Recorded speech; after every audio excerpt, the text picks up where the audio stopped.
caridad conyugal, entre paréntesis, amor matrimonial, sagrada escritura y magisterio pontificio. De inmediatamente voy a decir los objetivos que nos proponemos con esta presentación. Quería haber preparado esto en un PowerPoint, pero al final lo hacemos todo sobre la marcha, así que se quedó así tal cual en el documento básico que preparé en el documento Word. Así que, bueno, pues ahí pido su benevolencia. El primer objetivo de este encuentro es conocer para algunos o revisitar para otros los textos bíblicos que correspondientemente los tres últimos pontífices han hecho centrales en sus enseñanzas sobre el amor matrimonial en documentos significativos de cada pontificado, porque sabemos que la producción es amplia, es amplísima de cada papa, de cada pontífice sobre la familia, y a veces uno se pierde en ese mare magnum de documentos, de citaciones, y siempre es necesario volver a retomar esos puntos centrales. Entonces ese es el primer objetivo, conocer el texto de cada pontífice, el texto o los textos, pero el texto que es significativo para todas las enseñanzas de ese pontífice, con lo cual nos acercamos digamos, a la fuente, ¿no? de un pensamiento, de un desarrollo teológico. El segundo objetivo, pues, es precisamente revisitar, conocer las principales enseñanzas sobre el amor matrimonial en los documentos pontificios seleccionados. Y el tercer objetivo es provocar la reflexión para encontrar aplicaciones de los textos bíblicos y de las enseñanzas pontificias a la vida espiritual y moral de los matrimonios de dinámica de pareja de la Iglesia, matrimonios de dinámica de pareja que son matrimonios de Iglesia, y matrimonios, familias, matrimonios que pertenecen a esta sociedad nuestra dominicana del siglo XXI.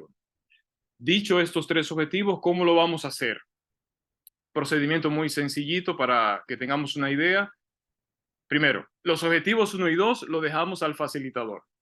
Ese trabajo de seleccionar, leer el texto, pues ya es lo que le voy a presentar. Y vamos a dedicar 20 minutos, esperamos ser precisos para que también el tiempo favorezca la comprensión. Vamos a dedicar unos 20 minutos a cada pontífice, en total 1 hora, 60 minutos. Ya con ese tiempo comprenderán lo sintético, sumamente sintético, que me obligo a hacer y que nos obligamos a hacer para poder por lo menos presentar algunas ideas.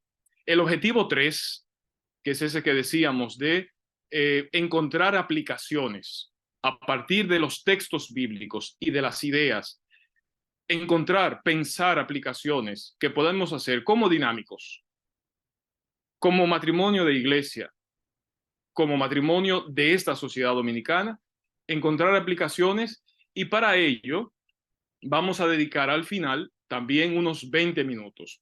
Para esto les pedimos que escuchen atentamente y con una atención crítica cada idea o cada texto bíblico, y que lo hagan desde la propia experiencia, desde la propia profesión o desde el propio interés que pueda tener cada matrimonio o cada persona de los que están aquí presentes, para que así al final, en los 20 minutos restantes o el tiempo que dispongan los organizadores, pues nos beneficiemos de aportes con un enfoque interdisciplinar. De todo esto, todos podemos tomar nota para que luego la reflexión continúe en otros escenarios. O sea que esa es la estructura muy sencilla. 20 minutos a cada pontífice, con el servicio que voy a prestar de facilitar, y les pido esa escucha crítica empleando los propios conocimientos, experiencias, para que los aportes finales o preguntas o aplicaciones, es la palabra que hemos empleado, aplicaciones de las enseñanzas magisteriales, pues puedan ser motivos de siguientes reflexiones. Muy bien, dicho esto, comenzamos inmediatamente. 3 pontífices, 3 textos bíblicos centrales y enseñanzas. Comenzamos con, naturalmente, Juan Pablo II. Perfecto. Como les dije, la presentación es en un documento muy básico, así que lo vamos a seguir así. Juan Pablo II, ¿cuál documento de Juan Pablo II seleccionamos? Dijimos que íbamos a seleccionar documentos significativos para la comprensión del amor conyugal, amor matrimonial o caridad conyugal. Es lo mismo. Ya lo veremos también con el mismo Juan Pablo II y con Francisco. Seleccionamos el texto de las catequesis sobre el amor humano en el plan divino, las famosas catequesis de la teología del cuerpo, famosas, pero siempre necesarias, necesitadas de volver a ellas, a estas catequesis. Sabemos que son 129 catequesis que el Papa pronunció desde el año 1979 hasta 1984, con el objetivo de dar un aporte al sínodo de 1980 que concluyó, que generó la exhortación apostólica Familiaris Consortio. Bueno, texto fundamental en toda la teología del cuerpo, en todas las catequesis sobre el amor humano. Es este, Mateo 19:3-8. Lo leo por reverencia a la misma palabra y a lo que significó para Juan Pablo II y su comprensión del amor conyugal. Dice Mateo 19:3-8. Y se le acercaron unos fariseos que para ponerle a prueba le dijeron: ¿puede uno repudiar a su mujer por un motivo cualquiera?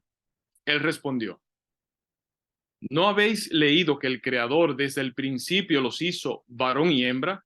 Y que dijo: por eso dejará el hombre a su padre y a su madre y se unirá a su mujer.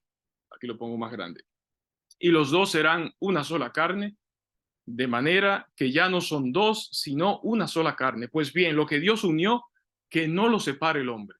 Dícenle: pues, ¿por qué Moisés prescribió dar acta de divorcio y repudiarla? Dícele Moisés: teniendo en cuenta la dureza de vuestro corazón, les permitió repudiar a sus mujeres. Pero al principio no fue así. Dícenle a sus discípulos: si tal es la condición del hombre respecto de su mujer, no trae cuenta casarse. Pero él les dijo: no todos entienden este lenguaje, sino aquellos a quienes se les ha concedido. Porque hay eunucos que nacieron así del seno materno, y hay eunucos que se hicieron tales a sí mismos por el reino de los cielos. Quien pueda entender, que entienda. Este es el texto que hemos de vincular siempre a San Juan Pablo II. Este como la fuente de estas catequesis y de su magisterio sobre el amor conyugal. No hablamos de familia, estamos hablando del amor matrimonial, el amor conyugal. De este texto y de todas las catequesis, que son 129, un volumen considerable para leer, una vez que se ponen ya todas juntas en una obra, hay muchas ediciones de esas catequesis. Idea o afirmación transversal. Aquí me faltó una T. Bueno, ya la iremos poniendo. Para Juan Pablo II, en la discusión con los fariseos sobre el matrimonio y el divorcio, Jesucristo emplea la expresión desde el principio en el sentido de los significados perennes de la experiencia humana, con valor, por tanto, teológico, antropológico y ético. La dimensión esponsal o del don interpersonal de sí colman esos significados perennes. Aquí, en este material básico que tengo, procuré distinguir bien lo que es la palabra, el texto bíblico, la palabra de Dios, el Evangelio, luego lo que son las palabras de los pontífices. Por eso la explicación que yo hago la pongo en este tipo de letra, en este tipo de azul un poco tenue, y a continuación cito las palabras del pontífice que explican mejor que las mías lo que él está queriendo decir. Entonces, esta es la idea central de todas las 129 catequesis y de todos los temas que se van desarrollando. Para Juan Pablo II, la expresión desde el principio tiene un profundo significado en cuanto a las experiencias perennes, los significados perennes de la experiencia humana. Se podría decir mucho ahí en cuanto a filosofía, método fenomenológico, antropología, pero es solamente una mirada muy por encima, sumaria, sintética. ¿Cuáles son las palabras de San Juan Pablo II respecto a esta idea transversal? Él lo expresa en la Catequesis 25. Dice, las palabras de Cristo tienen un explícito contenido antropológico. Tocan esos significados perennes. Esta es la frase fuerte, ¿eh? Significados perennes. Aquí está. Significados perennes, por medio de los cuales se constituye la antropología adecuada. Estas palabras, mediante su contenido ético, constituyen simultáneamente esta antropología y exigen, por así decirlo, que el hombre entre en su plena imagen. Esta es la idea central. Texto, la discusión de Jesús con los fariseos acerca del matrimonio y del divorcio, y la referencia que hace Jesucristo al libro del Génesis, con la interpretación de que Jesús está apelando a los significados que están en la conciencia de toda persona. Muy bien. ¿Cuáles ideas se desprenden de esta idea central de la referencia de Jesucristo al libro del Génesis? Bueno, aquí ya pasamos a este cuadrito. La computadora está lenta, así que un poquito de paciencia y lo voy. Estamos aquí en el verde. Aquí puse en el verde, digamos, lo que pues ameritaba un desarrollo, que es lo que estoy haciendo ahora. En este color gris puse las ideas expuestas tal cual, y aquí en el verde, en el trasfondo verde, lo que serían los desarrollos en cuanto al amor conyugal. Primera idea, que se desprende de la expresión en el principio para el hombre y la mujer. Con el significado de convención del perenne, presente en la conciencia y subconsciencia de todo ser humano. Es lo que dice Juan Pablo II. Dice, primera idea, aquí estoy interpretando, todas esas ideas, como ven, la idea 1, son 5 ideas que corresponden luego a los distintos ciclos. Las catequesis se dividen en 6 ciclos. Entonces lo que hice brevísimamente fue pues, una idea de cada ciclo para que nos acerquemos o recordemos de qué se trata. Y al final, pues de algunos textos voy a leer, de algunas ideas, voy a leer un texto de San Juan Pablo II para que él mismo hable y exprese mejor lo que quiere decir, lo que le quiso decir a los matrimonios. Primera idea, sobre la referencia de Jesucristo al principio, al libro del Génesis. El libro del Génesis es, por eso el hombre abandonará a su padre y a su madre y se unirá a su mujer. Ese es el texto fundamental, que está citado en Mateo 19. Primera idea, según Juan Pablo II, el don primero del amor creador de Dios configuró en la misma lógica del don interpersonal la relación hombre y mujer que se realiza mediando la actividad corporal sexual. Juan Pablo II los lee en los datos del Génesis sobre el hombre y la mujer. Soledad originaria, le da importancia a eso que narra el Génesis como una soledad originaria. Son conceptos que ya conocemos de San Juan Pablo II. Unidad originaria, desnudez originaria. Por tanto, para él, el cuerpo sexuado, varón y mujer, es un don para uno y para otro. Es un cuerpo esponsal y generador de vida. Aquí hay un texto muy interesante, lamentablemente no lo voy a leer. Voy a leer el texto 2 que corresponde a la segunda idea. Primera idea, es esta que está expresada aquí.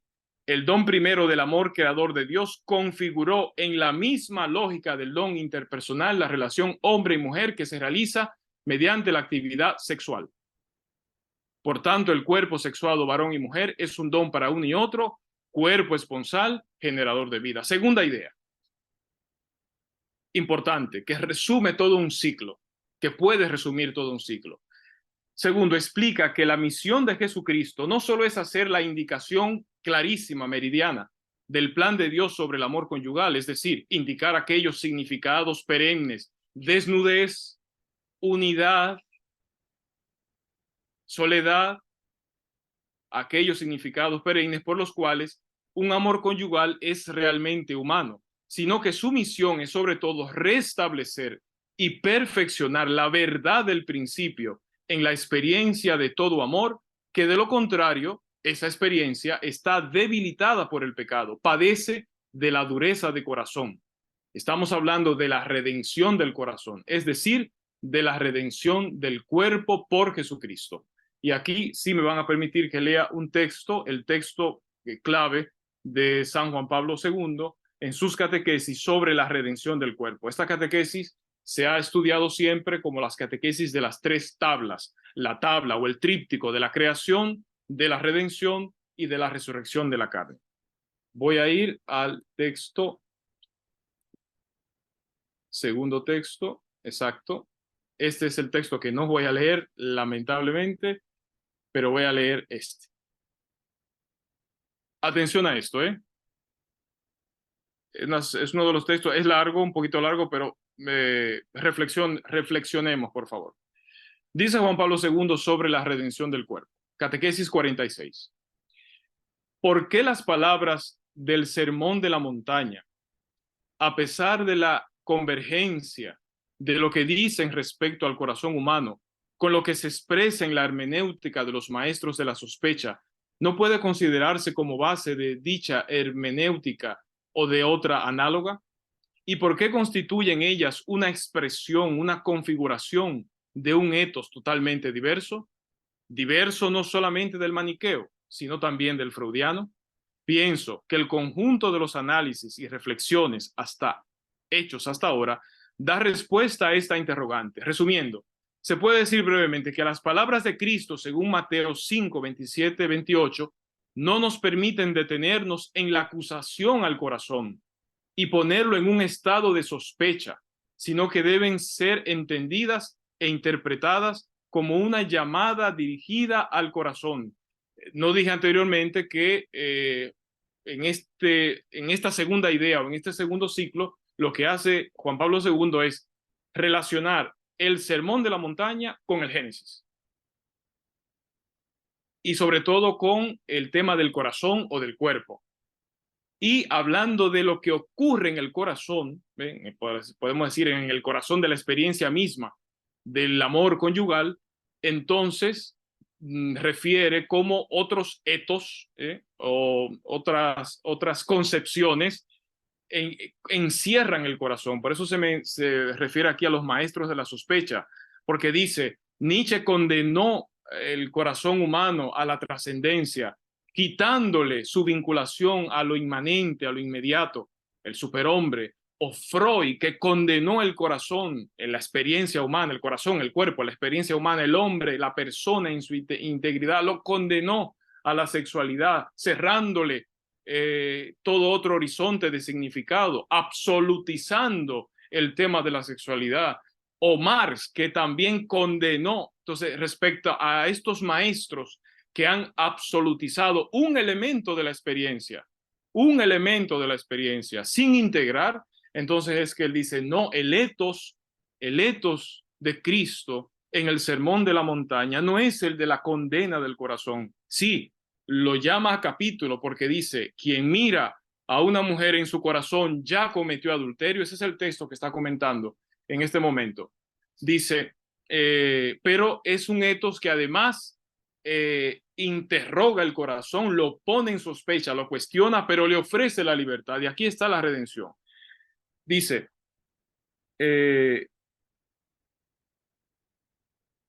Mateo 5 no nos permite detenernos en la acusación al corazón humano y ponerlo en estado de continua sospecha, sino que debe ser entendidas o interpretadas como una llamada dirigida al corazón.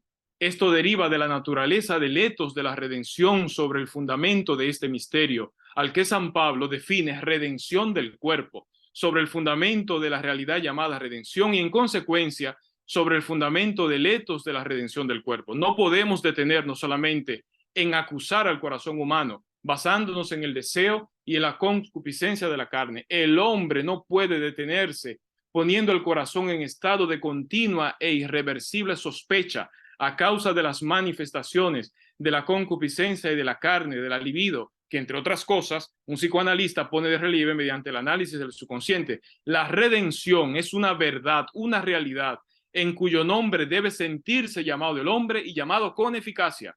Esto es un realismo tremendo del Papa Wojtyla, ¿eh? Debe darse cuenta de esta llamada también mediante las palabras de Cristo en el Mateo, en el Sermón de las Montañas, leída de nuevo en el contexto pleno de la redención del cuerpo. El hombre debe sentirse llamado a descubrir, más aún, a realizar el significado exponencialicio del cuerpo y a expresar de este modo la libertad interior del don, es decir, de este estado y de estas fuerzas espirituales que se derivan del dominio de la concupiscencia de la carne. El hombre está llamado por esto, por la palabra del Evangelio, por lo tanto, desde el exterior, pero al mismo tiempo está llamado interiormente. Las palabras de Cristo, el cual en el Sermón de la Montaña apela al corazón, inducen en cierto al oyente a esta llamada interior. Si el oyente permite que esas palabras actúen en él, podrá oír al mismo tiempo en su interior algo así como el eco del principio.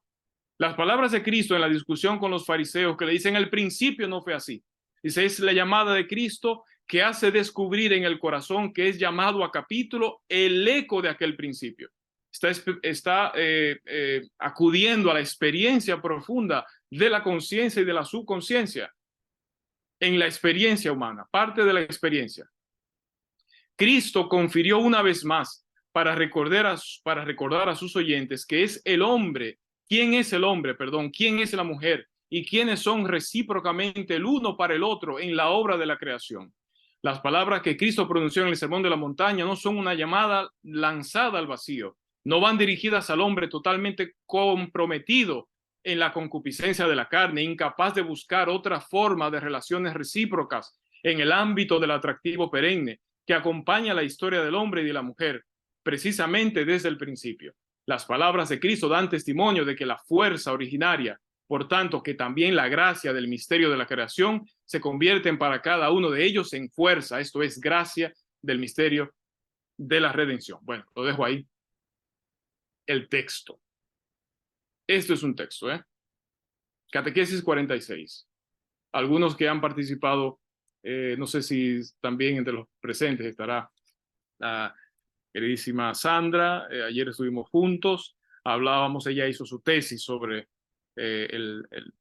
las catequesis sobre el amor humano y sobre este texto en específico lo incluyó. Este texto, la libertad del corazón para el don recíproco. El corazón no está condenado al egoísmo. Repito, son palabras de un realismo y de una experiencia absolutas, radicales. Muy bien. Leí el texto 2 en la segunda idea que se refiere a la redención del corazón que iluminan las palabras del Génesis sobre el hombre que abandona a su padre y a su madre y se une a su mujer. Y se da entonces la lógica del don entre los dos. Aquí completo lo que ya estoy diciendo en mis palabras. Juan Pablo II hace esta explicación reflexionando sobre el pecado, la concupiscencia, la vergüenza original y el pudor, poniendo en relación Génesis.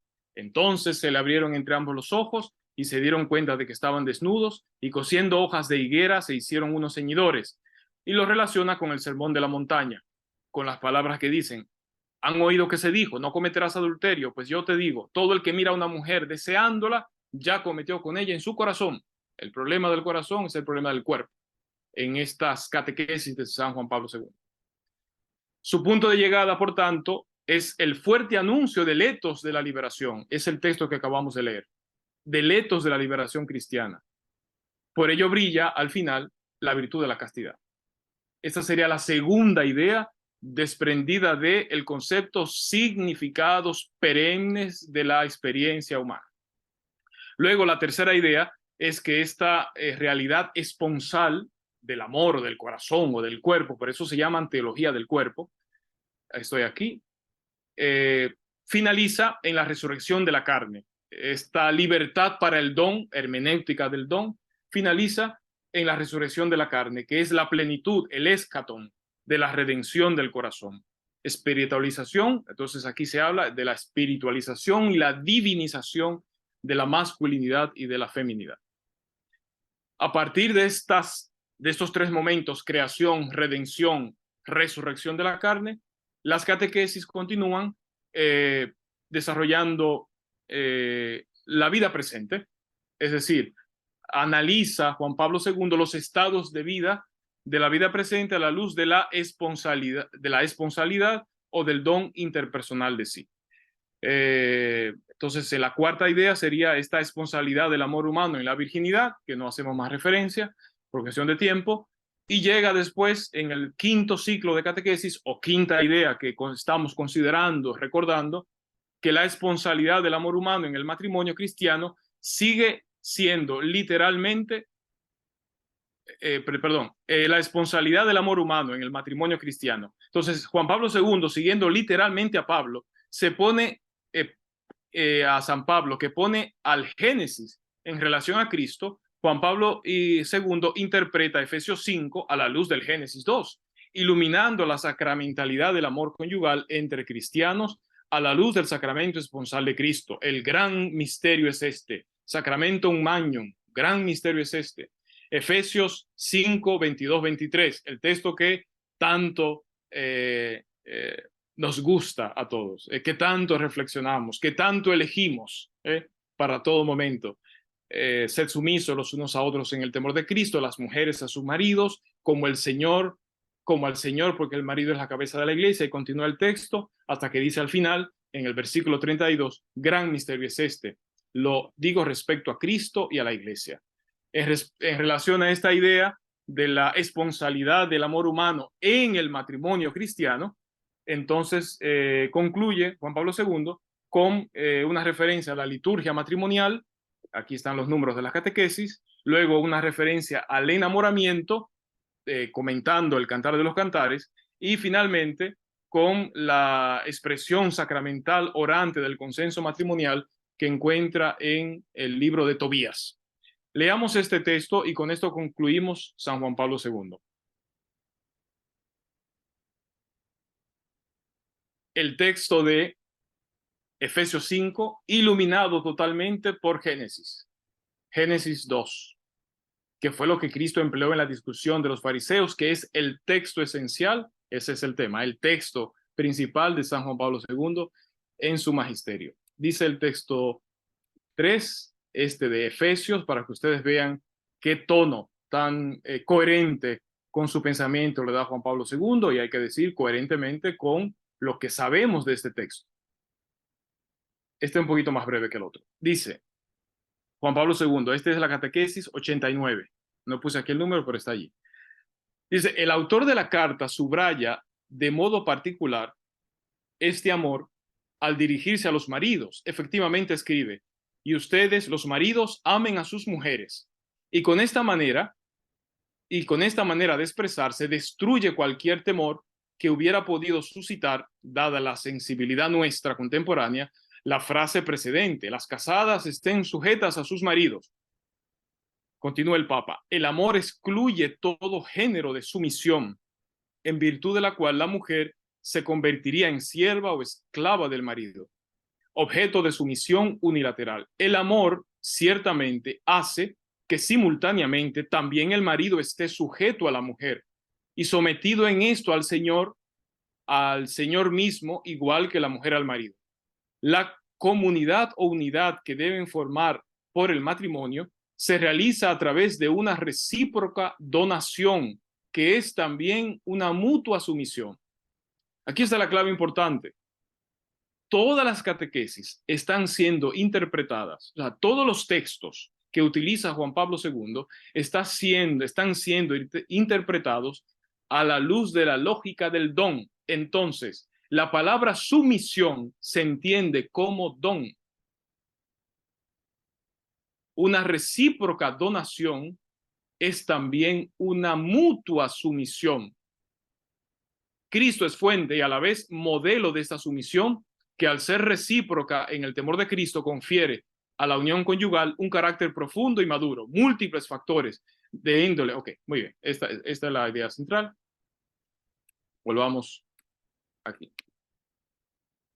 Y el último texto es la última idea de los significados perennes, es el que corresponde a la responsabilidad del amor humano y su fecundidad. O sea, todas las ideas nacen de los significados perennes y esos significados perennes se resumen en el significado esponsal o del don de sí, la donación. Esa es la verdad fundamental del ser humano. Eso es lo que está diciendo Juan Pablo II. La verdad fundamental del amor entre el hombre y la mujer es la donación.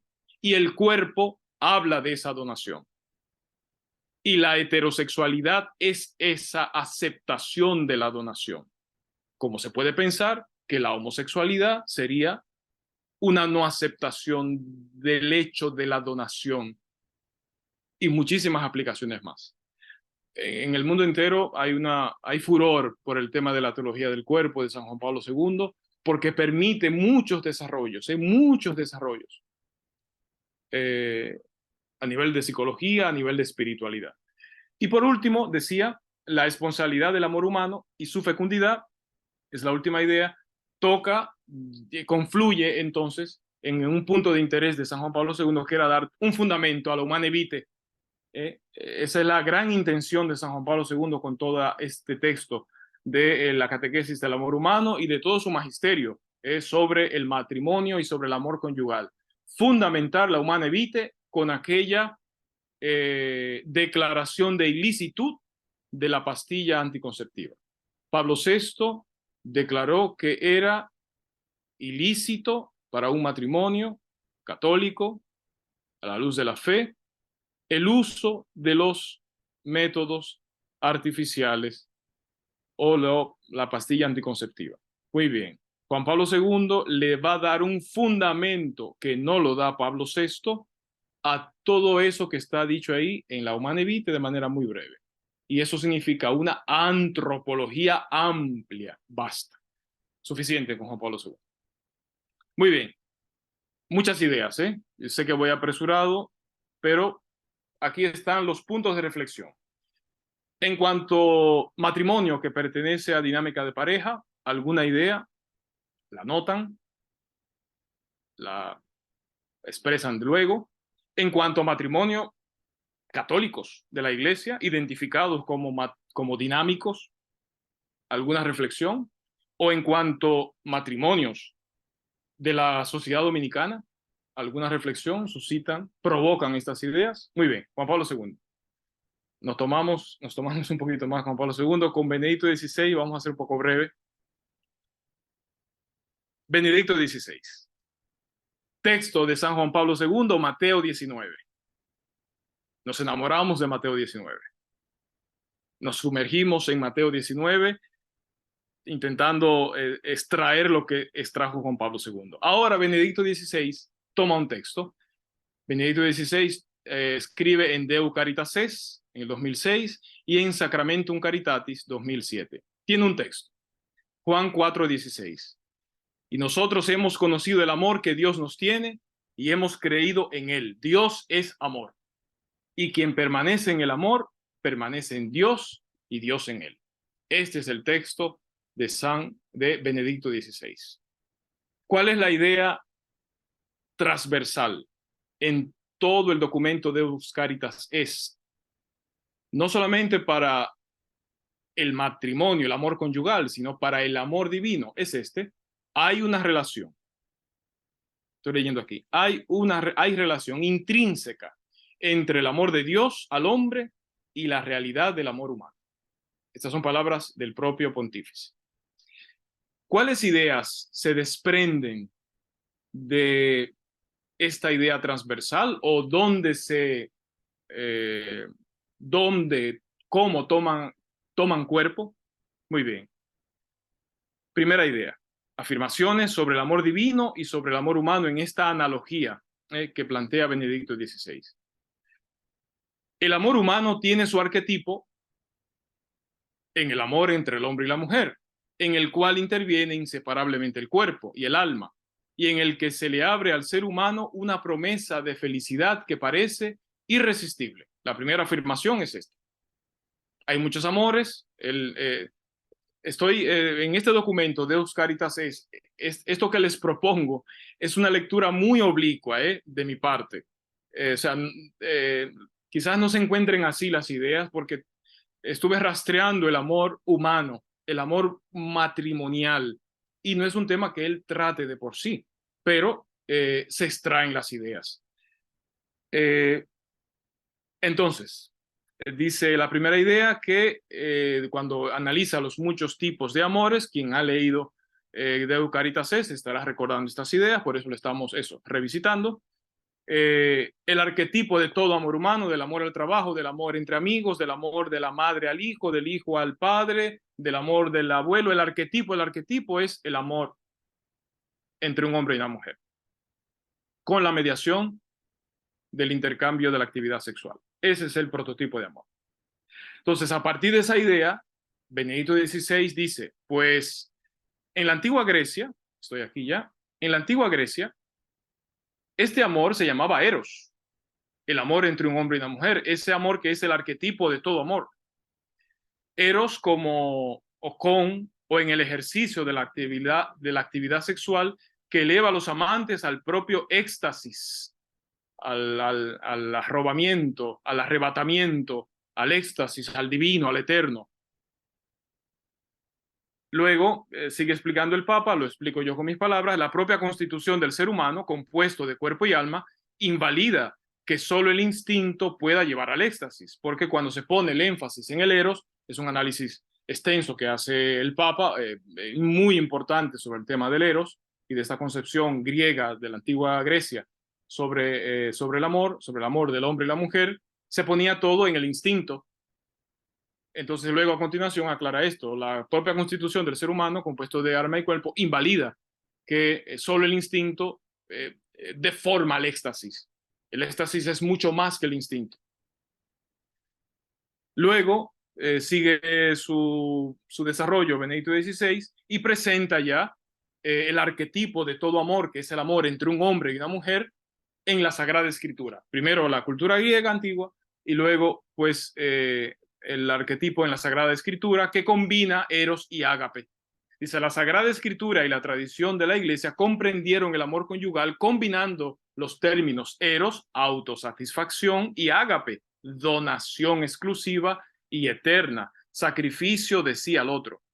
Y cita el Cantar de los Cantares, cita la escalera de Jacob, en donde los ángeles subían y bajaban, porque se dice que el eros, lo recordamos, es el amor ascendente que sube, que busca, que es incompleto, que necesita, que es pasional. Y luego el amor descendente, los ángeles que bajan, que es la donación, que es el don total de sí, que es el éxtasis que tiende al otro. Luego cita también que la fe en Dios uno, que crea por amor, y luego cita también la profecía de unidad para Adán y Eva. O sea, en todos estos lugares de la Escritura, él está diciendo, miren, aquí aparecen Eros y Ágape unidos. Y finalmente, dice que esa fe en Dios uno se corresponde con la revelación o con la idea o con la fuerte experiencia del matrimonio monogámico. Bien, pues estas son las tres ideas sobre esa relación que hay entre el amor de Dios al hombre y el amor humano, ¿no? Luego hacemos una síntesis. La primera síntesis tiene que ver con el amor de Dios, que es el objetivo de Benedicto XVI. Primera síntesis acerca del amor de Dios, basada en el amor humano, cuyo prototipo es el amor conyugal. En palabras propias, digo, El Dios uno, creador de toda la realidad por amor, ama con eros, que es una de las grandes afirmaciones de esta encíclica. Ama con eros, es decir, con predilección, con pasión, y con ágape, gratuidad y perdón a su pueblo. Lo ve en el profeta Oseas. Habría mucho que decir de ahí, ya lo hemos dicho en otros momentos, cuando de manera clarísima dijo: nuestro Dios nos ama con eros, es decir, con predilección, con pasión. Y la síntesis acerca del amor conyugal basado en el amor de Dios dice: por el amor, estas son las palabras de Benedicto XVI, por el amor creador, el hombre es constitutivamente un ser incompleto, en camino, con vocación a encontrar en el otro, estoy aquí, exacto, con vocación a encontrar en el otro la parte complementaria para su integridad. Es decir, que solo en la comunión con el otro sexo puede considerarse completo.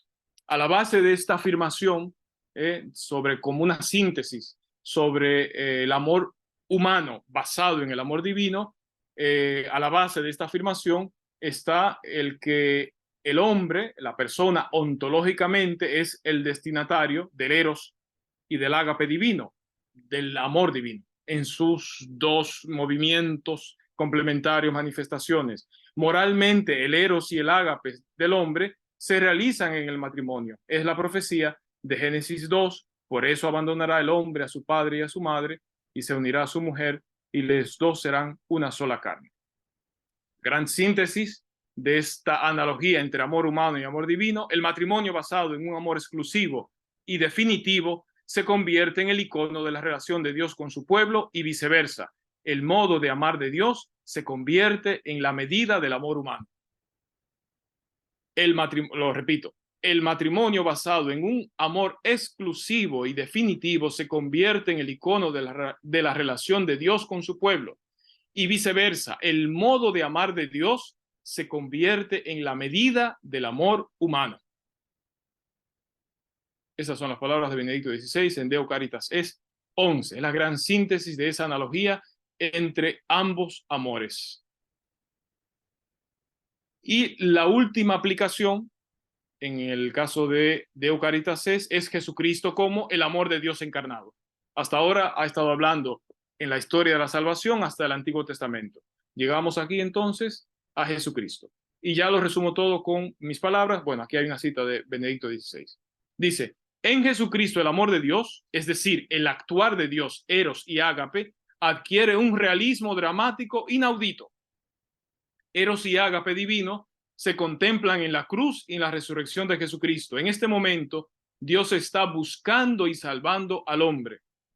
Miren las diferentes perspectivas de presentar la redención. Lo que presentamos de Juan Pablo II anteriormente es su texto, porque Juan Pablo II no te habla de en esas catequesis, no te habla de la cruz, no te habla de la Eucaristía. Benedicto XVI, hablando de la redención, en este caso, si habla de la cruz, si habla de la Eucaristía. Son perspectivas distintas. Antropológica aquella, la de San Juan Pablo II, esta más eucarística. Ya sabemos, la segunda encíclica que vamos a ver es Sacramentum Caritatis, que se refiere a la Eucaristía. Entonces aquí hay una joya para el amor conyugal, el amor matrimonial y la Eucaristía, que no lo trata tampoco Francisco. Si un matrimonio quiere profundizar en la fuente de su amor, en la Eucaristía, tiene que leerse a Benedicto XVI, Deus Caritas es, Sacramentum Caritatis. Los demás lo hacen, lo dicen, pero no se detienen tanto como Benedicto XVI, como San Juan Pablo II se detiene mucho más en una antropología que no tiene Benedicto XVI. Es decir, son complementarios absolutamente. Partiendo de textos bíblicos. Benedicto XVI parte de primera de Juan 4. Dios es amor. Y dice: vaya, pues el amor de Dios es igual al amor humano, completamente, eros y ágape, y resulta ser que el eros y ágape humano depende de Dios. Jesús ha perpetuado, continúo, Jesús ha perpetuado este acto de entrega mediante la institución de la Eucaristía, mediante la última cena. Y luego dice unas ideas aquí con las cuales concluyo sobre la Eucaristía y casi concluyo con Benedicto XVI. Última cena y Eucaristía. ¿Qué es la Eucaristía? ¿Qué es la última cena? Es la anticipación de la muerte y resurrección. Es el verdadero sustento del hombre, comida, amor, verdadero sustento del hombre. Por eso es comida, porque es sustento. Por eso es amor, porque es sustento. Su participación en ella es unión a Jesús en modo activo. Participando de su entrega, nos entregamos a nosotros mismos. Es la mística de la unión. Unidos a Cristo, nos hacemos todos uno en Cristo. Válido para el amor conyugal. Repito, el Deus Caritas es no trata de por sí el amor conyugal. Lo veremos debajo en Sacramentum Caritatis. Solo a partir de este fundamento cristológico sacramental se puede entender correctamente la enseñanza de Jesús sobre el amor. Lo que dice sobre el amor, que el amor es un mandamiento, el primer mandamiento. ¿El amor se manda o no se manda? Dice, bueno, solo a partir de la Eucaristía se puede entender si el amor se manda o no se manda. Solo a partir de la Eucaristía se puede entender el amor al Dios invisible. Dice San Juan, a Dios no se le puede amar porque nadie lo ha visto. Se ha de amar al hermano, a quien se ve, y a través de él a Dios, a quien no se ve. Pues eso se aclara, dice Benedicto XVI, en la Eucaristía. Y se aclara el amor al enemigo también en la Eucaristía. Todo centrado en la Eucaristía. Muy bien. Y finalmente, en donde sí trata un poquito más ampliamente el amor conyugal y la Eucaristía, es en Sacramentum Caritatis. Y aquí está todo muy rápido y concluimos con Benedicto XVI. Y aquí volvemos al texto que inspira, que es dependiente de Dios es amor. Lo vuelve a citar repetidas veces, o una vez si no quiero exagerar, pero aparece al principio de Sacramentum Caritatis, el segundo documento. Vuelve a citar primera de Juan 4:16, Dios es amor. Así como con Juan Pablo II, ya pensamos, por eso abandonar al hombre, a su padre y a su madre, se unirá a su mujer. Pensamos en Benedicto XVI y la cita es Dios es amor, Dios es amor, Dios es amor. Entonces, a la luz de Dios es amor, cita Efesios, que ya también Juan Pablo II comentó. Por eso dejará el hombre a su padre y a su madre y se unirá a su mujer y los dos serán una sola carne. Gran misterio es este, y yo lo refiero a Cristo y a la iglesia. ¿Qué dice Benedicto XVI sobre ese texto? ¿O cuál es la idea central que nace de ese texto? Primero, hay un carácter esponsal de la Eucaristía por la relación entre el amor esponsal de Cristo y la iglesia y el amor esponsal del hombre y la mujer. Dice Benedicto XVI, el vínculo fiel, indisoluble y exclusivo que une a Cristo con la iglesia y que tiene su expresión sacramental en la Eucaristía se corresponde en el dato antropológico originario según el cual el hombre debe estar unido de modo definitivo a una sola mujer y viceversa. Quizá lo estoy leyendo un poco rápido, lo voy a repetir. El vínculo fiel, indisoluble y exclusivo que une a Cristo con la iglesia y que tiene su expresión sacramental en la Eucaristía se corresponde con el dato antropológico originario según el cual el hombre debe estar unido de modo definitivo a una sola mujer y viceversa. Jesucristo, ya pasando directamente a la relación de la Eucaristía con el amor matrimonial, dice, Cristo toma el amor conyugal, Cristo toma del amor conyugal ese carácter de amor esponsal para interpretar su acción salvífica de cruz y resurrección. Por tanto, la Eucaristía es la perpetuación del acto de entrega-donación de Jesucristo, esposo. Por lo tanto, el mismo amor conyugal queda vinculado a la Eucaristía como a su nueva fuente en cuanto que Cristo lo redime. Y dice, la Eucaristía corrobora de manera inagotable la unidad y el amor indisolubles de cada matrimonio cristiano. Miren qué modo distinto de presentar la redención, distinto y complementario. Si Juan Pablo II nos hablaba del eco del principio que resuena en la conciencia, miren cómo ese eco del principio se hace, ¿cómo se dice? Ensordecedor cuando se participa en la Eucaristía. Estamos hablando del amor conyugal, Estamos hablando de la indisolubilidad, la gran palabrota. Estamos hablando de la unidad. Estamos hablando de la fidelidad, ese eco que San Juan Pablo II no lo relaciona, no llega a relacionarlo directamente a la Eucaristía. Benedicto XVI en Sacramentum Caritatis hay una parte dedicada a Eucaristía y matrimonio. La recomiendo para que los matrimonios la lean o la relean, porque sí, estamos recordando estas ideas. Las relean. Cuando se participa en la Eucaristía, eso es lo que me está provocando a mí en este momento esta idea. Se escucha, haciendo relación con Juan Pablo II, se escucha ensordecedoramente la verdad más radical de la existencia humana, la realidad más radical del amor matrimonial, la unidad, la indisolubilidad, la fidelidad. Se escuchan en la Eucaristía. La Eucaristía dice corrobora, esa es la palabra, corrobora de manera inagotable la unidad y el amor indisoluble de cada cristiano. Segundo, toda la vida cristiana está marcada por el amor esponsal de Cristo a la Iglesia. Y por último, hay cercanía espiritual particular de la Iglesia con las familias fundadas en el sacramento del matrimonio. Lo mismo. En cuanto a matrimonios de dinámica de pareja, ¿qué reflexión suscita? ¿Qué aplicación? En cuanto a matrimonio católico identificados como dinámicos, reflexión de estas ideas de Benedicto XVI, del texto o de las reflexiones, porque el texto es el texto, Dios es amor. O de Juan Pablo II, Mateo 19, por la dureza de corazón, un corazón que está duro, que necesita ser redimido. Y en cuanto a matrimonios de esta sociedad, con todos los desafíos que presenta esta sociedad nuestra dominicana. Aportes, reflexiones, ideas complementarias, dudas. Muy bien. Finalmente,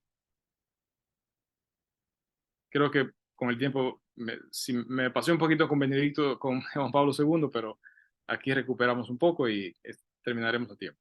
Vamos bien, Pedro, ¿verdad? Sí, vamos súper bien, padre. Muy bien. Finalmente, texto de Francisco y Amoris Leticia. Es el texto de Francisco, Amoris Leticia. Aquí dejo el índice, simplemente como referencia de Amoris Leticia. El texto de Francisco, el Salmo 128. Todos estos textos es simplemente porque son los primeros que aparecen. Y a partir de ahí, desarrollan toda su reflexión y se puede, como hice aquí, en el caso de Francisco, combinar los capítulos de Amoris Leticia con las partes del primer capítulo en donde comenta el Salmo 128. Salmo 128, lo leemos. Dichoso el que teme al Señor y sigue sus caminos. Del trabajo de tus manos comerás, serás dichoso, te irá bien. Tu esposa como parra fecunda en medio de tu casa, tus hijos como brotes de olivo alrededor de tu mesa. Esta es la bendición del hombre que teme al Señor.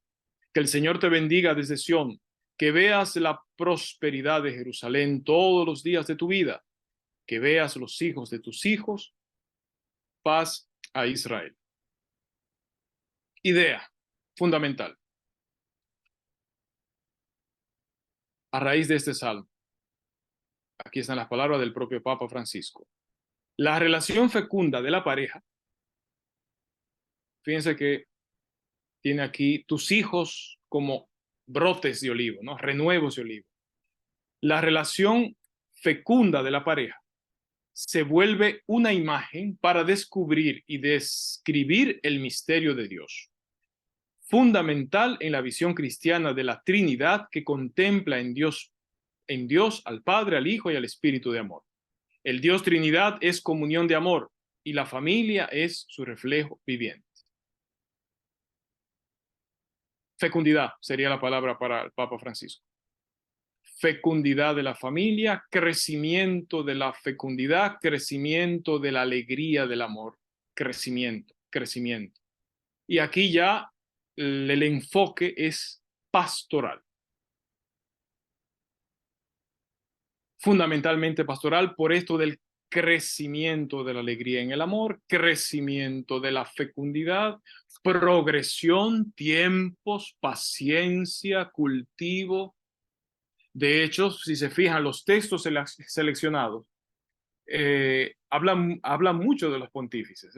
Aquí en este Salmo 128 hay un retrato, y por eso Francisco lo elige, hay un retrato de la vida familiar, de lo cotidiano. Él ve a una pareja sentada en su casa con sus hijos, comiendo, a saber en qué condiciones, comiendo.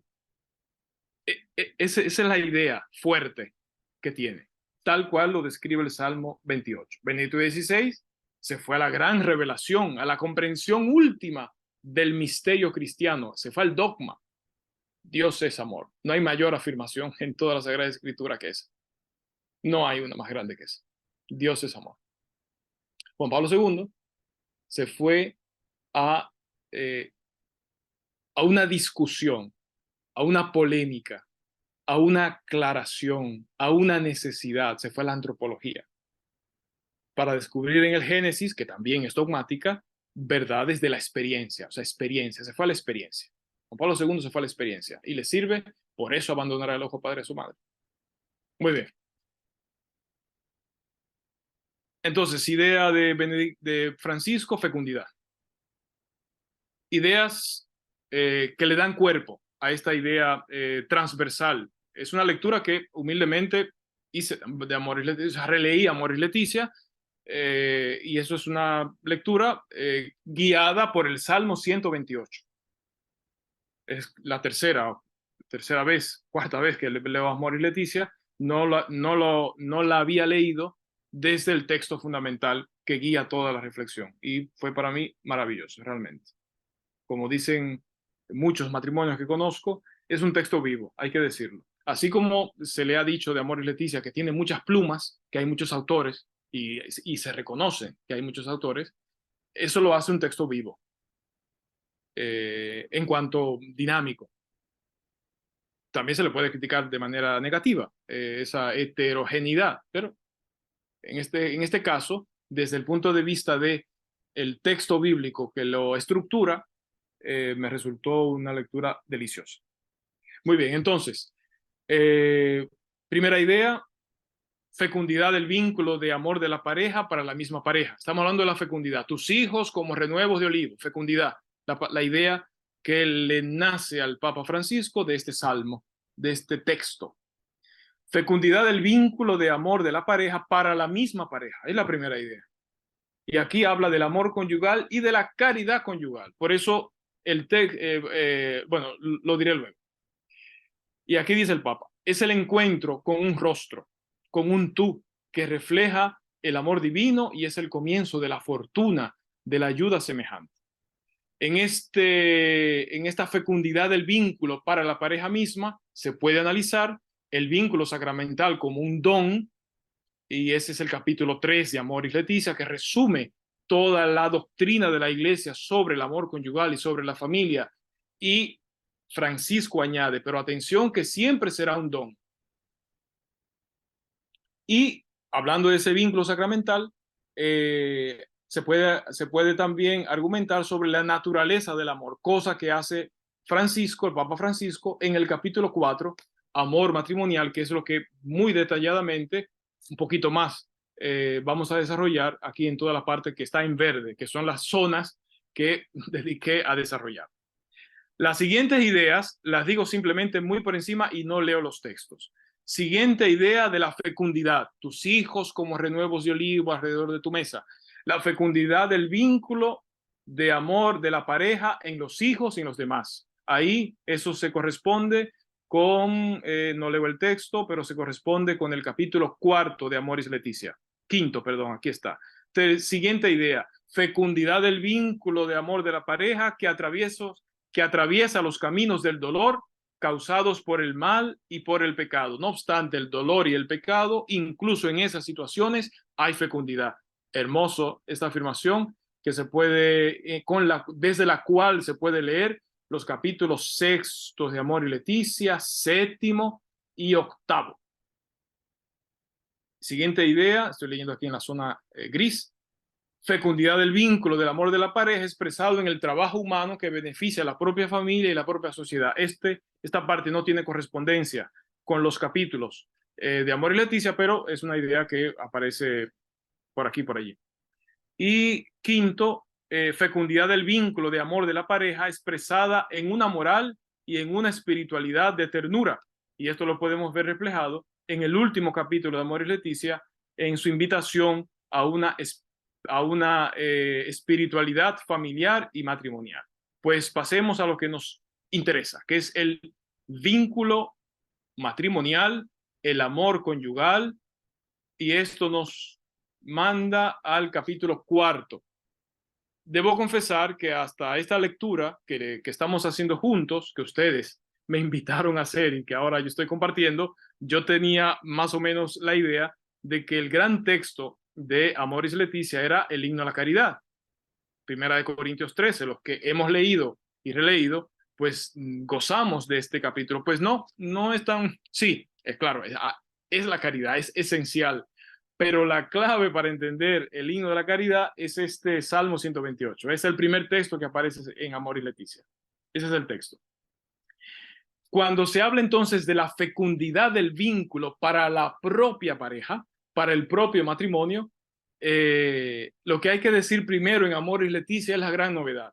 En este punto pido la reflexión de todos en estos trabajos de vida familiar y por la familia para ver si las familias han asumido el término de la caridad conyugal.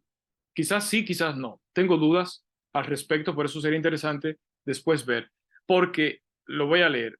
Es el término caridad conyugal, aparece en Gaudio es Spes 49, una vez. Y luego aparece en Familiaris Consorcio, Juan Pablo II lo cita una vez y nada más. Pero Francisco le da carta de ciudadanía, le da la cédula al término caridad conyugal para designar el amor conyugal o el matrimonio sacramental. ¿Cómo llamamos este encuentro? Por eso dudé en el título después que había terminado el tema.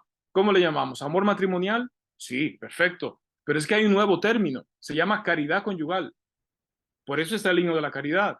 Y toda la reflexión que hace Francisco en este capítulo maravilloso, hay que sin temor, hay que seguro decir que aquí está la pluma también de algún matrimonio, de unos matrimonios asesores que ayudaron en la redacción de este texto en cuanto a la vida matrimonial.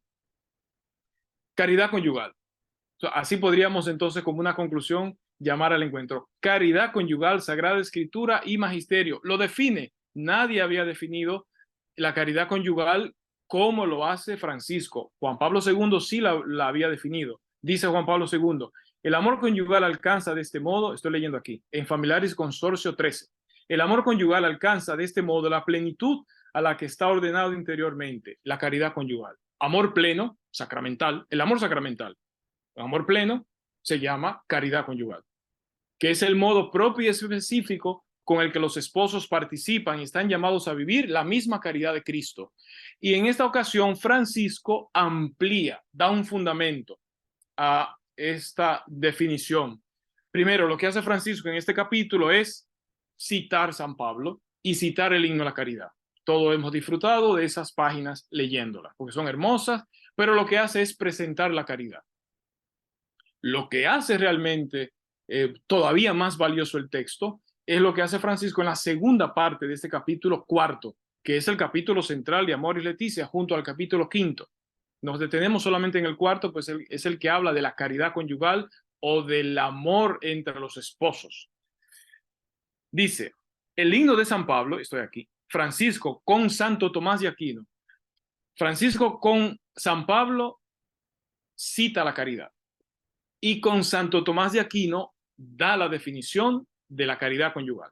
Dice, el himno de San Pablo que hemos recorrido nos permite dar paso a la caridad conyugal. Es el amor que une a los esposos, santificado, enriquecido e iluminado por la gracia del sacramento del matrimonio. Es una unión afectiva. Esto es nuevo.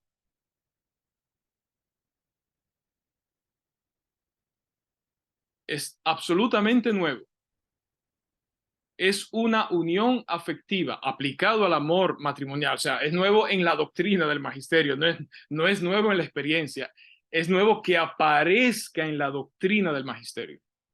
Es una unión afectiva, espiritual, oblativa, pero que recoge en sí la ternura de la amistad y la pasión erótica, aunque es capaz de subsistir aun cuando los sentimientos y la pasión se debiliten. Sin embargo, miren aquí el enfoque pastoral que tiene Amor y Leticia. Sin embargo, no conviene confundir planos diferentes. No hay que arrojar sobre las dos personas limitadas el tremendo peso de tener que reproducir de manera perfecta la unión que existe entre Cristo y su iglesia, porque el matrimonio como signo implica proceso dinámico, dinámica de pareja, no, proceso dinámico que avanza gradualmente con la progresiva integración de los dones de Dios. Luego sigue una caracterización pues principal de esta caridad conyugal, así se llama el amor que ustedes se tienen, es definida como una amistad máxima y totalizante por la exclusividad y la estabilidad. En otras palabras, por la unidad y la indisolubilidad y por la actividad sexual genital. Por eso es una actividad máxima y totalizante. Dice aquí este texto, dice Francisco, después del amor que nos une a Dios, el amor conyugal es la máxima amistad.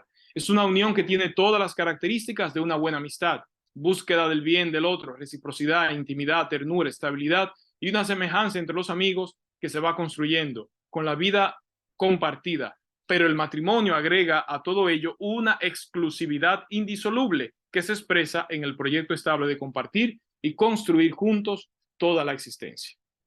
Continúa el texto hermoso, que no voy a leer ya porque estamos finalizando. Luego dedica en este capítulo cuarto a el crecimiento. Ese es el tema, de la fecundidad, el crecimiento de la fecundidad, su proceso, es un acompañamiento. Ya sabemos las partes también de los capítulos. El capítulo octavo dedicado Amor y Leticia exclusivamente a esa invitación pastoral para acompañar, para discernir, para integrar. Crecimiento de la caridad, ideas, simplemente las leo: mediante la alegría y la ternura matrimonial que contextualiza el placer, la belleza, las capacidades físicas y psicológicas y del dolor, la alegría y la ternura matrimonial que es un amor contemplativo del otro.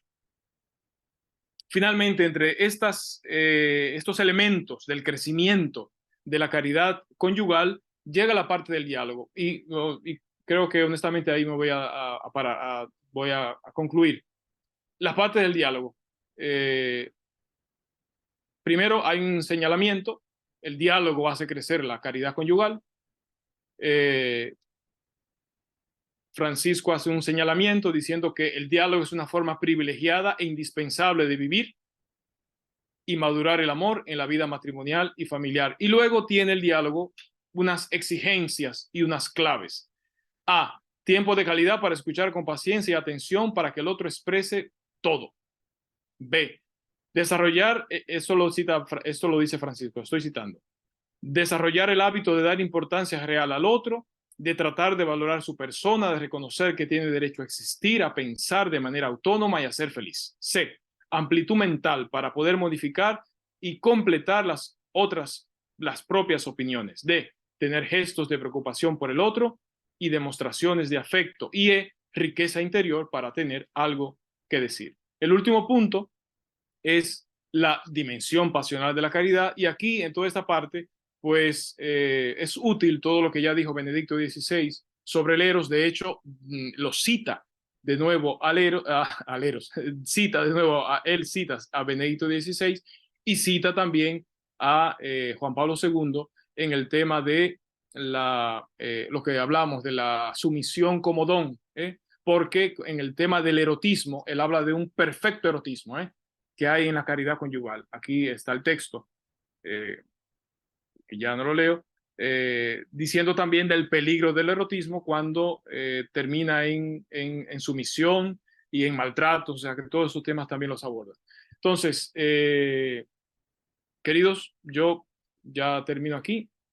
Quizás la última parte, como el acento está puesto también en esta novedad de hablar del erotismo, de un perfecto erotismo, porque el cuerpo tiene su lenguaje. Juan Pablo II es quien profundiza desde esa antropología que aquí está planteado en una dimensión, en un enfoque pastoral. Dice, como último punto, de última parte de este capítulo cuarto, dice, transformación del erotismo perfecto. Con el paso de los años y las transformaciones propias de la vida, la atracción amorosa no se debilita, sino que se transforma, crece. En la historia de un matrimonio, la apariencia física cambia, pero esto no es razón para que la atracción amorosa se debilite, porque la emoción provocada por otro ser humano como persona no tiende de por sí al acto conyugal. Aquí está citando a Juan Pablo II. Fíjense qué frase tan poderosa desde mi punto de vista, y creo que aquí también la intervención de expertos, matrimonios que ayudaron en la redacción de Amor y Leticia eh, es notoria. Dice, en la historia de un matrimonio la apariencia física cambia, pero esto no es razón para que la atracción amorosa se debilite, porque la emoción provocada por otro ser humano como persona no tiende de por sí al acto conyugal. Adquiere otras expresiones sensibles porque el amor es una única realidad, si bien con diversas dimensiones según los casos, una u otra puede destacar más. Muy bien, pues lo mismo para la reflexión, como dinámica de parejas, que reflexión suscita, como matrimonios católicos, como matrimonios católicos dinámicos de la sociedad dominicana. Muy bien, pues eso es así brevemente. Hemos visto Juan Pablo II, Mateo 19, Benedicto 16, Primera de Juan 4 y Francisco con el Salmo 128 y la fecundidad. A partir de ahí, todas estas ideas que han sido muy, muy sintéticas y expuestas así quizás de manera un poco atropellada por el tiempo. Pero bueno, hasta aquí.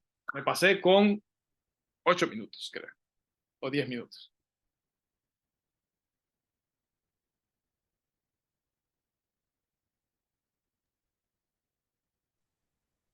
Excelente, padre. No, no, podemos durar todavía mucho más. Excelente exposición. Muy agradecido.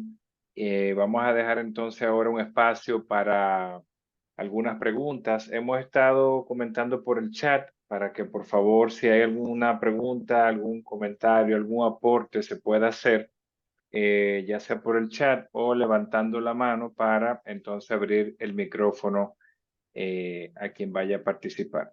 Así que dejamos el espacio abierto para terminar de aprovechar al padre Vladimir al máximo. La verdad que padre, sumamente agradecido de esta intervención. Dejamos abierto entonces el espacio para comentarios, preguntas.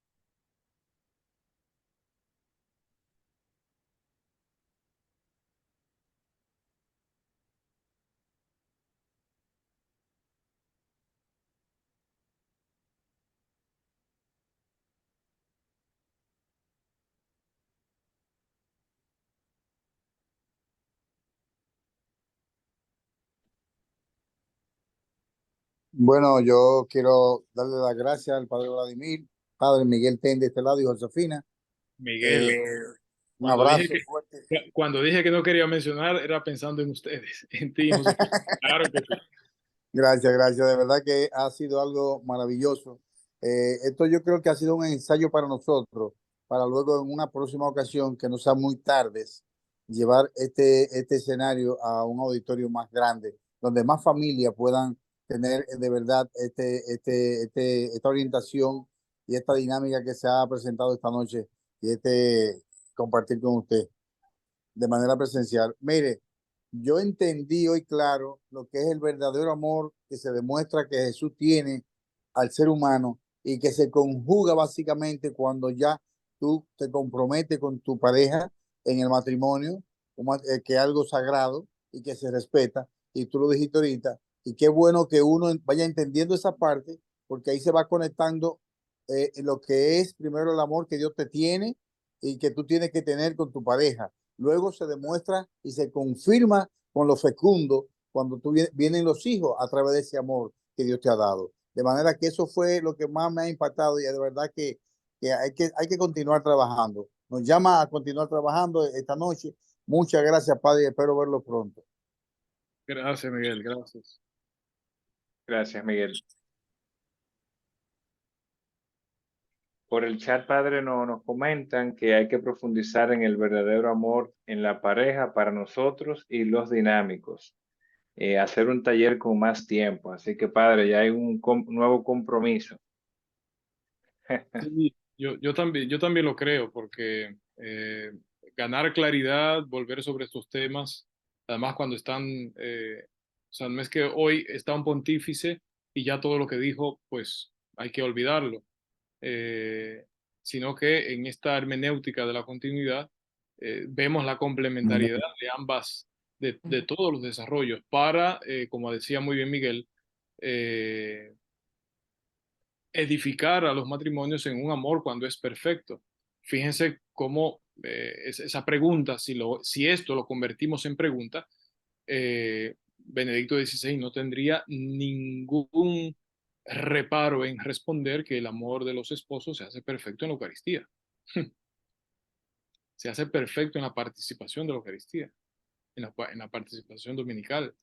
Y en cuanto a la segunda intervención, yo también lo creo que sí, que con más, o sea, que cada pontífice, por ejemplo, o incluso haciéndolo así de modo comparativo, con un poco más de tiempo, no limitados a una hora, porque sabemos que el tiempo también y la atención en estos medios no puede ser muy extensa, se aprovecharía mucho, se aprovecharía mucho, mucho más que hacerlo así, pero está bien porque es una introducción, es una introducción para conocer documentos, recordar documentos, textos bíblicos y principales ideas sobre esos textos bíblicos, que fue lo que nos propusimos desde el principio. Así es, padre, gracias. Tenemos una intervención de Isabel que me gustaría, si está por aquí, que abra el micrófono y nos comparta, por favor. Isabel Paulino, padre. Sí, buenas noches, padre. Placer saludarle. Ya hice referencia a usted, queridísima Isabel. Aquí estamos, Radamés y yo escuchando. La verdad que ha sido muy interesante y como han dicho otros participantes, realmente esto es para uno pasarse un taller para poder profundizar sobre esto. Hay muchas parejas que están enfrentando la descripción que ha dado respecto a la importancia de la Eucaristía en el matrimonio.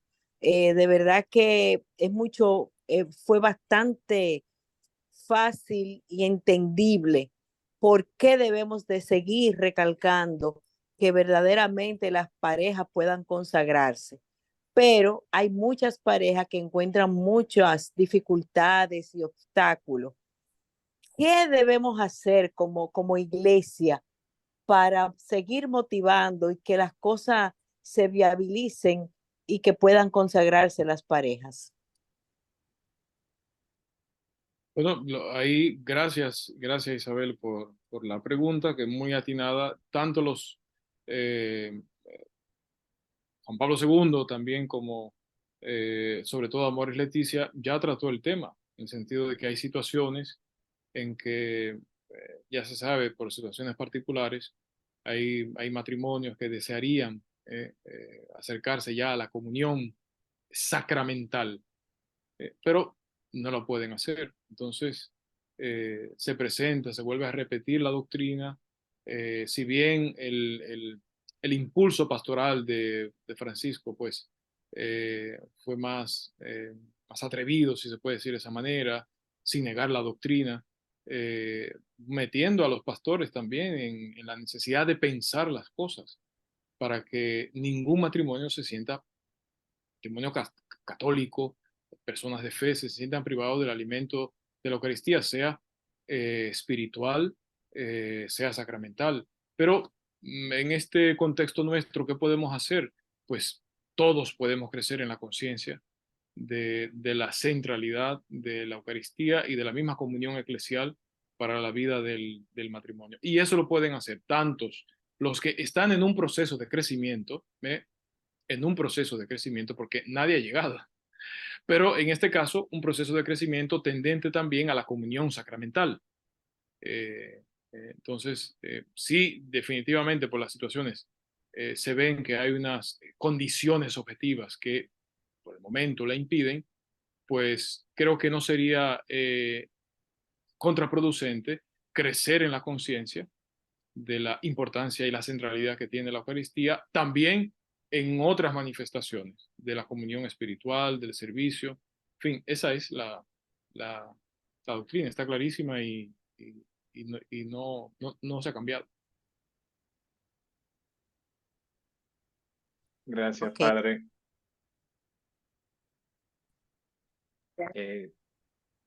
Doctor Carrón, adelante.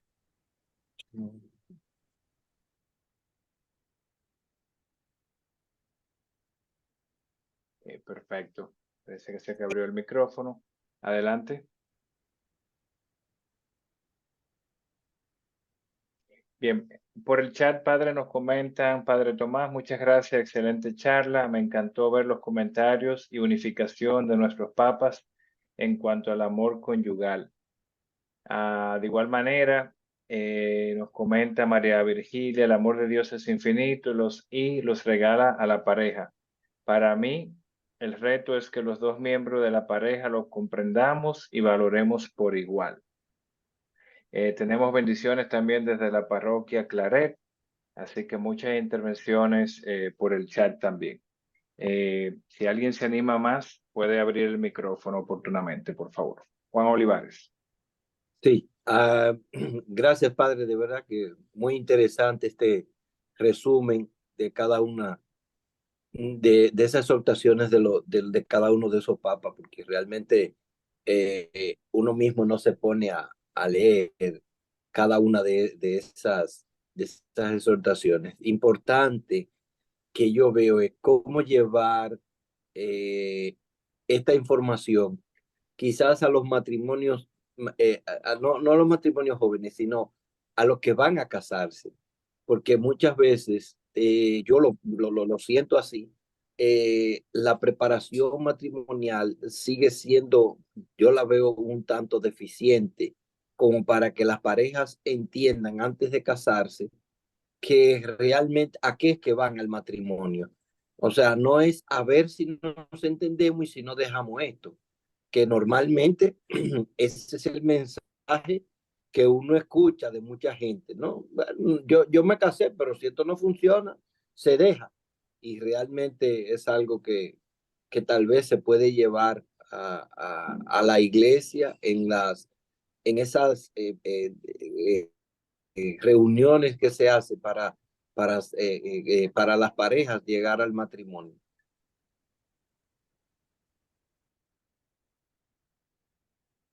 Gracias, Juan, ¿no? Se llamaba.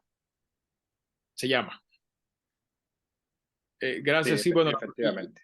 la preocupación es válida siempre, pero de hecho, no sé si, bueno, creo que lo recordamos, Juan Pablo II en las catequesis del amor humano aborda el tema del noviazgo y del enamoramiento con el libro del Cantar de los Cantares, Familiares Consorcio, es la primera de las exhortaciones posinodales, ¿no? Que organiza el tema de las etapas de preparación y Amoris Laetitia confirma esa necesidad. Pero posterior a Amoris y Laetitia, ya tenemos este documento son los caminos de preparación y se llaman itinerarios eh, catecumenales o itinerario catecumenal de preparación al matrimonio, que es ya la respuesta acabada del magisterio de la iglesia para este tema. O sea que hay un trabajo ahora por delante que tienen los obispos, las diócesis, de implementar este nuevo modelo de preparación al matrimonio. O sea que la necesidad de un nuevo modelo que incorpore, creo que usted hablaba a raíz también de estas ideas, de estas enseñanzas magisteriales, que incorpore incluso también estas ideas que son fundamentales para la vida de los futuros matrimonios. O sea que la buena noticia es que aunque sea poco a poco, ya la iglesia tiene un instrumento que se va a aplicar. para esto, para cambiar el modelo de la preparación a los matrimonios. Se llama así, caminos o itinerarios, me parece, no me equivoco el nombre, itinerarios catecumenales o algo así, de preparación al matrimonio. Gracias, padre. Tenemos una mano levantada y con esta vamos concluyendo. Adelante, Sonia. Es sobre la historia del matrimonio. Padre, perdón, Buenas primero tardes, lo saludo. queridísima Sonia. ¿Cómo está? Bueno, Excúseme. si alguien es de los organizadores y los responsables, esa es la que tiene la mano asada, Sonia. Padre, es sobre la historia, o sea, como testimonio darlo, de que aunque nosotros estemos cambiando físicamente, esa emoción no se va, ese amor no se va, esa atracción física no se va. Solamente tenemos que amarnos y eso no se pierde nunca. Y lo doy como testimonio. 48 años de casado y vivíamos enamorados con la misma emoción. Entonces sí se puede trabajar y sí se puede lograr. Gracias. Gracias, Sonia, por el comentario. Eso da pie a volver a uno de los puntos que no traté por el tiempo, cuando en la caridad conyugal, en el amor que se tienen ustedes, matrimonios, que se llama así, caridad, insisto, caridad conyugal. No sé si le cambiamos el nombre o ya estaba cambiado y yo estoy hablando por hablar.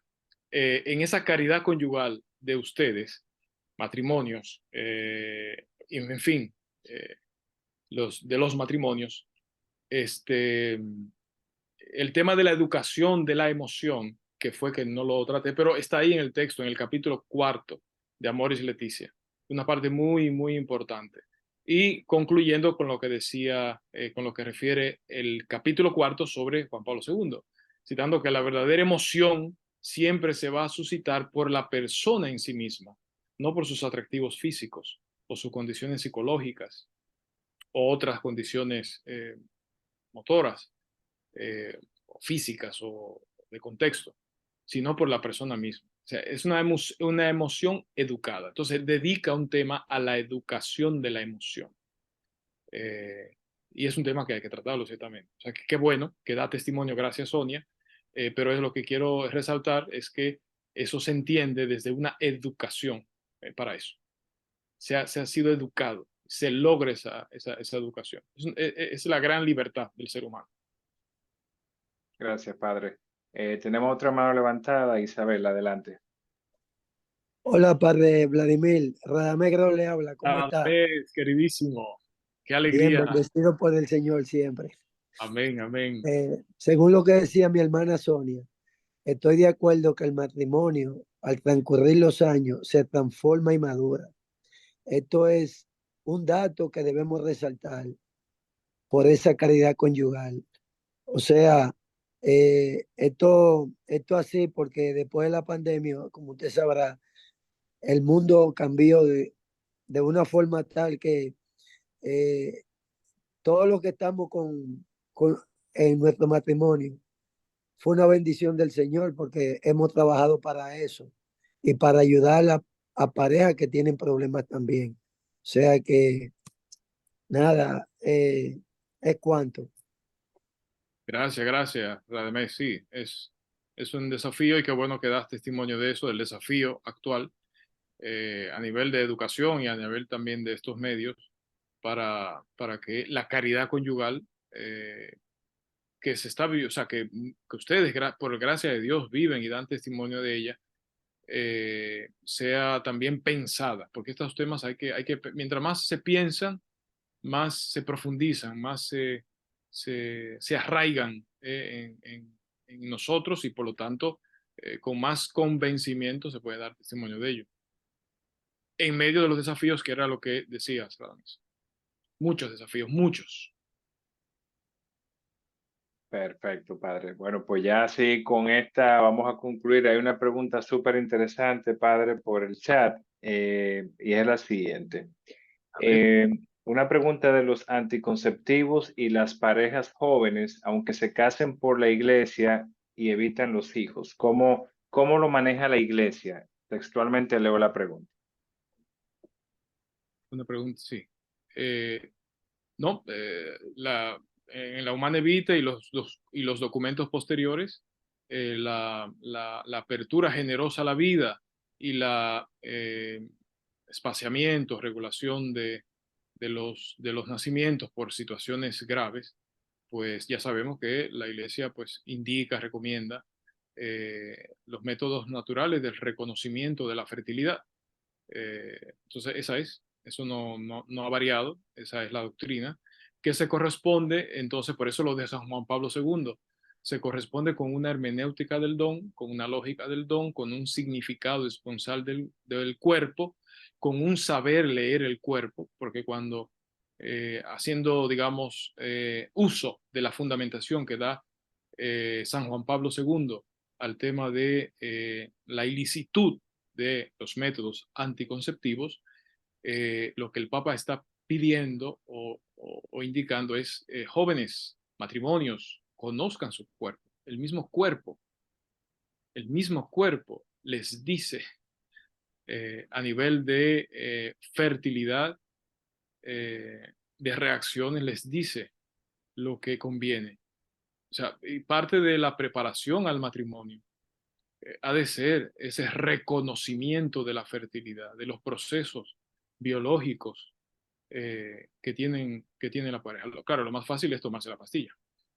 Eso es lo más fácil.